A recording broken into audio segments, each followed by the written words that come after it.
What's up mga mi? Halika sa panibagong araw namin ngayon. Samahan nyo kami sa isa sa mga sikat na kainan dito sa Carmona, Cavite. Matatagpuan ito sa Governor's Drive. At dahil nga makulimlim ang panahon, naisipan namin maghalo-halo. At tignan nyo naman ang outfit ni Amara. Dahil malamig, nakasombrero pa yan. 10 minutes ang biyahe dito magmula sa bahay, kaya mabilis lang ang biyahe namin. Dito pala matatagpuan sa Viewfort ang Ben's Halo-Halo. At kung naghahanap ka nga ng aesthetic na lugar, ay pumunta ka na dito dahil renovate din ito at may katabi pang Jerry's Grill. At kapag tapos mo ang kumain sa Jerry's Grill, maaari ka nang pumunta sa Ben's Halo-Halo, panghimagas mo mi. Punta nga namin dito ay maraming tao, lagi itong dinudumo dahil sa kakaibang lasa nilang halo-halo. Pansin din namin may katabi ng kainan ang Ben's Halo-Halo, itong si ang Fermino's Bibingka. Pag nagkaroon ng extra budget nga ay pupunta rin kami dyan at titikman ang kanilang bibingka. Umakyat na pala kami nito para humanap ng pwesto at umorder na rin. Paggabi na rin nung nagpunta kami dito. Kaya medyo matao talaga at mahangin din at madaming puno. At kung nature lover ka nga, talagang magugustuhan mo dito.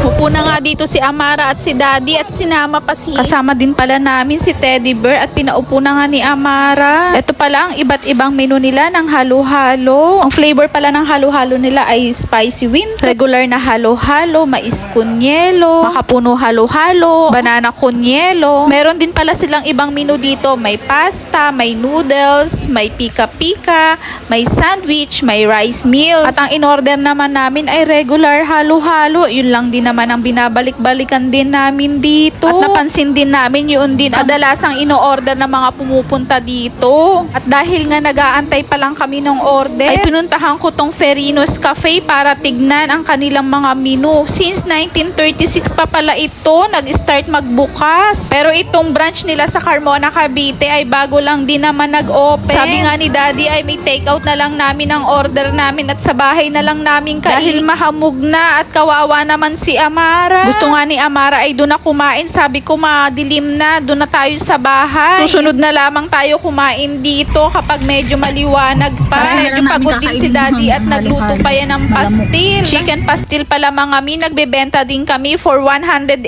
per bottle. At meron din kami mga mi na chili, onion, garlic oil.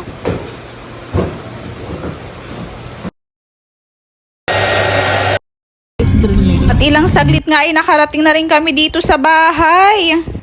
Yan, nakauwi na kami mga pagod ang person. So, ito yung Ben's. Original yung binili ko. For 125 pesos. Ayan siya. Meron siyang, ano to, Kal? Yung dilaw. Leche plan, tapos langka at saka ube. Yun yung mga, tapos may sahog siya na banana. May mga sakog pa siya sa ilalim. Tapos ganito yung pagka-ice niya, oh, yung ano, pinong-pino. Yung ice niya parang may ano, may yung tawag dito, may gatas. Try natin. May mais. Meron ako second emotion dito eh.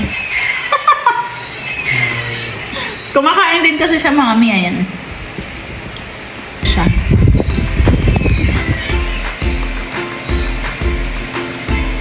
Ano ako yung sa'yo?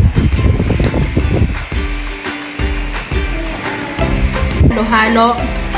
Dito sa Carmona, Cavite. Bye! Kain na tayo!